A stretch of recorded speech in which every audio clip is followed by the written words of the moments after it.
Got a lot of stuff we need to get done today. It's just gonna be a mix of all kinds of stuff today. But before we get to that, it's a beautiful, beautiful chilly morning here in November 2020, and you guys need to check out the beautiful sunrise.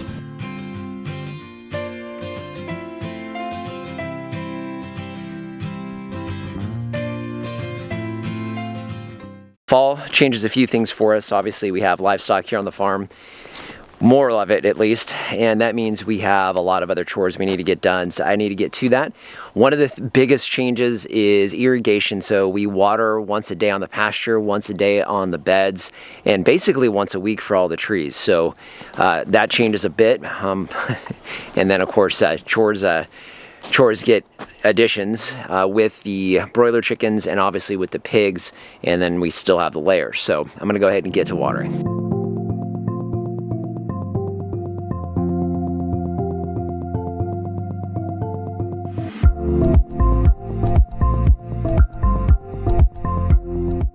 Lori's just coming back from taking care of the chickens this morning, and she's all bundled up because it's cold. It's 40 degrees this morning. So she looks like she's going skiing, and we don't even go skiing. So one of the challenges that we have right now with the broilers, so broilers, we factor in a certain amount of losses, and it's pretty typical.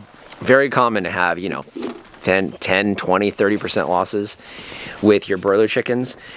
Lori's done a fantastic job of watching over the brooder. We're getting much better at brooder management here on the, 6th or 7th round of chickens. But we've only lost 4 out of those 78, which is actually very, very good. You can see these guys, hopefully you can pick it up on camera. They are getting big quick. They're cold this morning. But they've already, goodness, they're probably 3 or 4 times bigger. These things are just beasts. They grow so fast. So we're gonna make sure we keep them nice and warm this morning. You can see we've got towels that we keep on the brooder. Now they'll be in the brooder for another 2 weeks or so, and then we'll actually move them out into a grow out pen on the pasture at about 3 weeks old. We need to go over and take a look at the pigs. Pigs are funny. They remind me of teenagers. It's early this morning. They won't be awake for a couple hours, but it's adorable how they stay warm. They just pile on top of each other.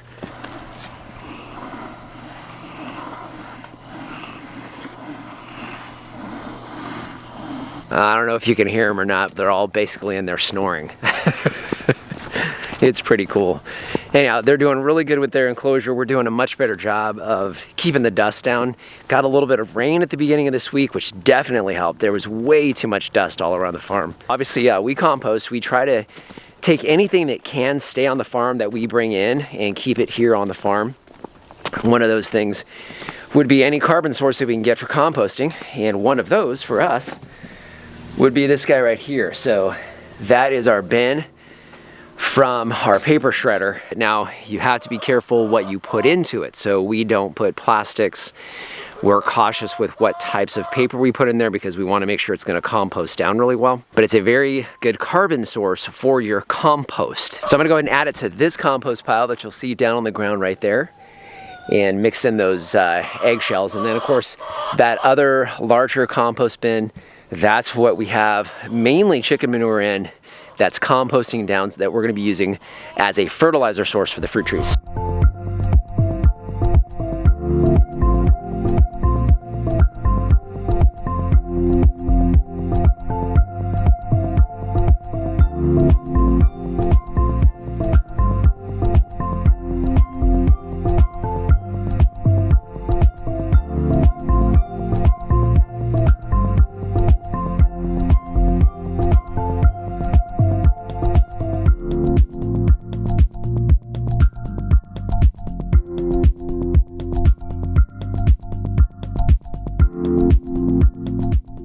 I'm not going to put my hand in it because it's a lot of uncomposted chicken manure, but kind of give you an idea of what we're creating as far as what will be our fertilizer for our fruit trees. We really prefer manure and composted manure for our fertilizing. We finally have enough of it. You can see back here. I'm guessing we got probably about 100 pounds or so of fertilizing compost here in this pile, and that is what will wind up going on these trees. So we have this, and we also have the pigs. Obviously they're creating manure as well, and we keep some of that in the pen that will basically just wind up keeping on the ground, may till it into the ground once we move them. And then obviously we will take some of that manure and mix it with wood chips to also make fertilizer for fruit trees. So we did a farm tour last week, and we went over the pasture very, very briefly. But we do have chickens on the pasture. They are loving it. We are loving the eggs they're giving us with nice dark orange yolks, which is great to see.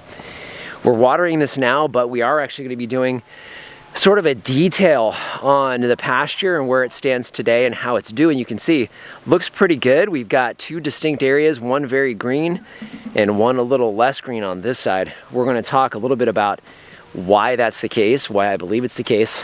I've got some ideas of why. And then also we've got the broilers that are going to be moving on to it within the next couple weeks. So we got some detail there.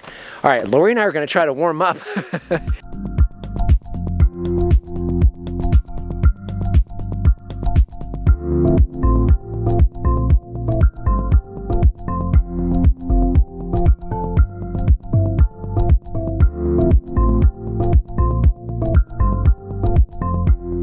Look who decided to go ahead and get up. They're mobbing the feeder. We're gonna be building a bigger feeder because we've got more pigs than we're used to. Hey, big girl. We got a few more than we're used to having, so we need to definitely make a larger one. So we got that one on the plans here for the next few weeks. There's one more pig that has not quite gotten out of bed yet. So we'll see if she decides to join everybody here shortly.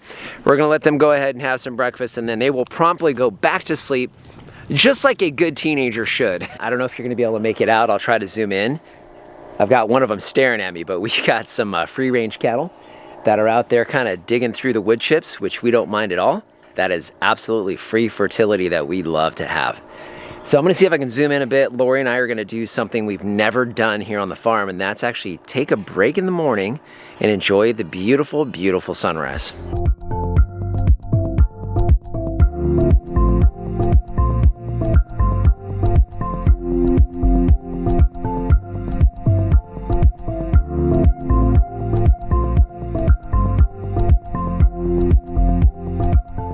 This is our champagne loquat, and as Lori slides in, you'll see it's actually doing a really good job of flowering, which right now is not necessarily a good thing. Let's see if we can find a good open flower. So you can see that flower right there.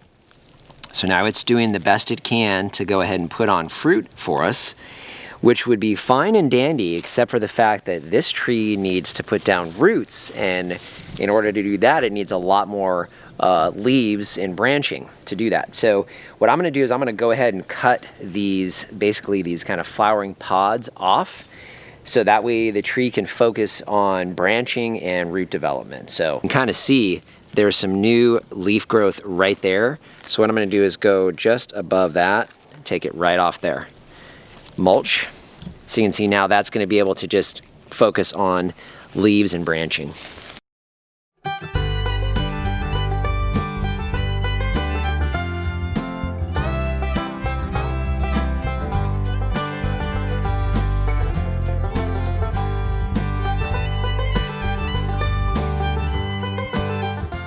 Now we're back to just leaves that can grow out. So while we're here, let's take a peek at a couple of these other loquats. This is our big Jim loquat right over here. Has got some new leaves coming out right here, which is great to see. So it's got some new growth here after being in the ground for about, a month or so. And we've got these two branches right here that are actually the rootstock. So clearly some type of loquat rootstock.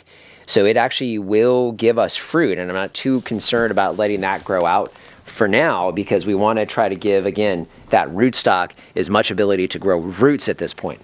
We've got our other two, I don't know, it's a Macbeth and a Gold Nugget, I just can't remember which one's which, but they're both doing well also. So what Lori and I are going to do, we're actually kind of being a little bit lazy today. Lazy for us, at least. So we do have a couple projects we want to do. The biggest thing for us this winter, obviously we're going to be doing irrigation. We're also going to be expanding and getting the rest of the property fenced in the back, because we have some trees going in the back of the property. But what we needed to do is come back to all of our trees that have the smaller rings and expand the tree rings. So that's a pretty big project that we're going to be doing sporadically over the next few months. But we figure today, on our lazy day here in the fall, beautiful day, we're going to go ahead and get started with that. We have all of our irrigation set up on specific zones. The citrus zone is what we have, the loquats, all of our citrus, as well as our 3 ever-bearing mulberries that are back there on the other side of the chicken coop and run. So we figure we can go ahead and start with the mulberries, get those rings expanded because we reduce our watering here during the wintertime. However, we want to be able to water nice and heavy as we need it. You know, as opposed to the 20 to 30 minutes we've been doing on the small rings, we want to be able to water for an hour or two on the larger rings, but much less frequently. So what Lori and I are going to do is we're going to go ahead and get started on this zone by expanding the rings on those ever-bearing mulberries.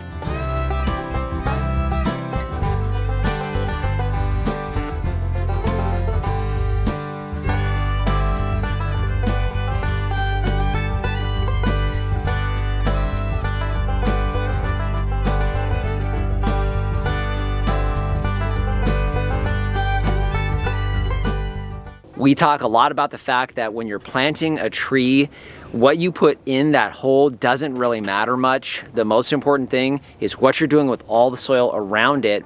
Here's why. As we started to pull these wood chips back, we found exactly what we thought we would. Now there is no water over here. So this soil, you'll see it's dry, even though it's a little darker. It's a lot of humus that has been created by the wood chips because we rinse off a lot of the things we keep in the chicken area. We rinse them off right here on top of these wood chips. But otherwise, you can see it's completely dry. There's no moisture here. However, we have roots from this mulberry. This one is still attached. This would be a feeder root. You can see we have our branching that's coming out here, and my feeder root is out as far as the branching. So when people talk about the drip line on a fruit tree, this is what they're talking about. You have your branches out here, and you have your feeder roots extending actually beyond that, because I actually cut some of these back. You can see it was going a little bit further with these fine-haired feeder roots. So again, a perfect example of how far these trees will try to come out as long as you give them an environment that allows them to, which of course is why we're expanding these rings. We'll be extending these rings out here and watering out here. But before I do that, you see how dry and nasty the soil is underneath wood chips out here where we don't water. Let's take a look at an area that gets water on a regular basis and what's going on there. We have the small rings, you can kind of make it out here. We have the berm that we created here, and of course the tree is planted in there. You can see where the water kind of overflowed the berm, and with that I've got some feeder roots that are coming out right here. But what I really want to show you is what's being created inside this berm. So you can see we've got this soil. Here's a root. Ooh, I want to pull this up so you guys can see. All right, so it goes here, it continues out this way. You can see it went out about as far as that water was going. But look at this. So this is what I really want to see. That is a combination of wood chips and water and basically nothing else. Some roots, so you'll see some roots coming through. Oh, that smells so, so good. Oh man, that smells fantastic. So I guarantee you could plant right into this and you would probably get some phenomenal growth, but we want that for our trees. So you can see lots of root growth in there. We already have a few worms that we found. We already knew we would have worm activity in here, so that's not surprising either. What we're planning on doing is putting a heavy layer of wood chips down up against the coop and run area. You can see we're going to build it up at least a foot tall, maybe a little bit taller, because again, we're trying to keep the ground cool. When it does rain, we want to have an environment for these roots to be able to grow out completely. We want these to be just massive bushes to give us the screen protection that we want for the coop and run area.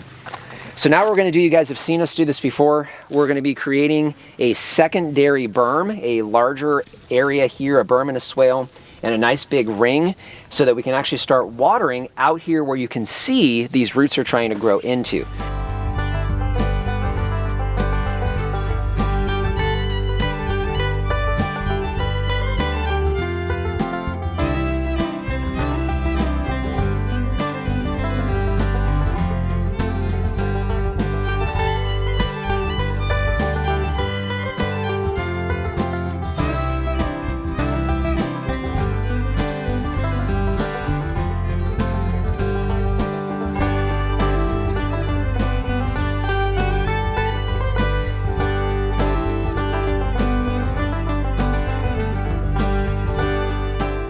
We got a pretty good expansion on this. You can see just how much water this is gonna hold. And we're learning as we go as far as how we're designing these rings. Now, this one is the expansion, so we're not actually trying to water around the trunk itself. That's done. So we've left the ring on the inside. We filled in the channel right behind here, if you guys have seen that before. But we filled in the channel that would normally lead into the smaller ring. So now the only thing it's doing is watering the outside ring. And you saw me testing that with a whole lot more water flowing through here at once than this ½ gallon per minute bubbler is gonna actually give it. So I think this one's gonna be just fine. It's gonna focus the water where we want it.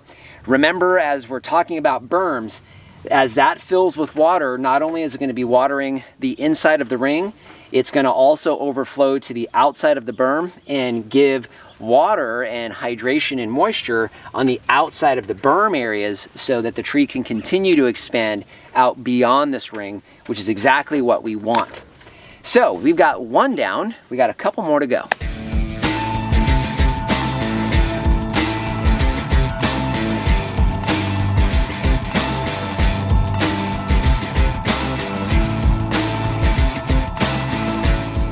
I'll see if I can actually find the video the last time, or actually the very first time we had these in the ground, to give you an idea and some reference as to how much these trees have grown in the last 7 to 8 months. They just do amazing. And another thing too with the wood chip mulch, obviously for us at least here on the farm, I really like the way this looks. We're able to really contour the landscape and actually do some landscaping. Another thing too, you'll really be able to make out just how heavy all of this mulch is. You can see we're probably a good foot or so higher than ground level here. And to be honest, we probably needed to actually put more because this will sink rather quickly as it waters and starts to break down. We need to grab something to eat, and we've still got some of these citrus trees to work on today. Next project on the docket today would be our honey mandarin. So this is the first tree that we planted in the ground here in the spring. I think it was March, I'm not 100% positive. Either way, this is the first ring design that we had. It's way too deep, way too big, and we need to do some work on it. Also need to add some wood chips. One of the things, I probably should talk about wood chips just in general and wood chip deliveries, but we got our first wood chip delivery. It was through Chip Drop, and we only saw the company once, which is probably best, because we found out very quickly after putting some down that it was completely full, if you can believe this, of fishing line. And it was, I mean, completely full. Every single scoop of wood chips had fishing line in it. There was a hook in one of those. I'm not really sure why there was fishing line throughout that load of wood chips, but we wound up throwing it all in the dumpster. So this I know has some fishing line in it. We definitely want to either get rid of that as best we can, or at the very least push this down towards the bottom. I don't want to be dealing with fishing line and absolutely don't want to deal with hooks. But more importantly, we need to make sure that this tree is getting enough water because the ring is way too big. We're not making the rings this big. So Lori and I are going to pull the wood chips back, reshape it a bit, and get some more wood chips on it.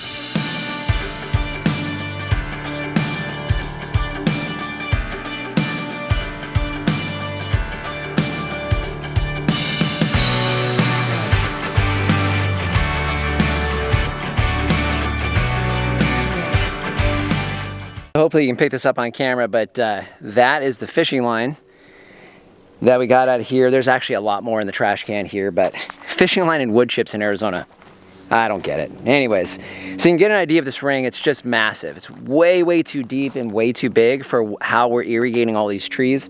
And we need to make sure that this tree gets just as much water as the rest of them do. Now, one of the things we've been doing, you can see on the ground there, is we've been using drip irrigation just to temporarily get water up near the tree. And we had it basically split, so if you can see this on camera. So I had this thing split. So we had one line going up to the tree, just like this, and another one going down into the ring. And then you can kind of see how it looks in the ring. Got this nice dark soil that's being created. Man, I just can't get over the smell of that. So we got this nice dark soil that's being created, and we have feeder roots. Hopefully you guys can pick that up on camera. But we have feeder roots that are growing out here into the ring. So I don't think we need to take too much off of the middle ring here. We are going to cut that back smaller just to make sure that water can get up near but not on the tree, and then of course encourage outward growth. And we need to basically just change the way that the bubbler is gonna look here as well. So we're gonna get to work.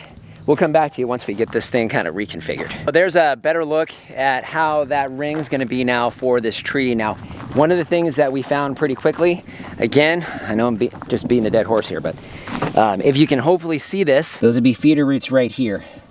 Those roots, even with really poor watering, we're already moving out and away from the tree, which is stabilizing the tree and of course giving it room to grow and get much bigger. So Lori and I are gonna go ahead and get wood chips on here and come back to you. All right, another project down, give you an idea how that looks. That's right when you enter the farm there at that gate, which basically leads to the back of the farm that way. So made that look pretty good, I think. And it's actually ready for regular watering. So Lori and I have a couple more projects we want to take care of right over here. And Lori, I know, wants to get to some house cleaning because we may have some guests tomorrow. But I just want you guys to take a peek at this. That is the pasture. Couple bare patches, which is okay because we've got broiler chickens that are gonna help balance that out a little bit. All right, we need to get some of these projects wrapped up. We have had a really busy day, so much for having kind of an off day and taking it easy. We definitely did not. So got a lot accomplished today, which is always good here in the fall. Got a great jump start to our fall and winter projects. And obviously got a long way to go, but I think I wanna leave you guys with what we will be watching tonight.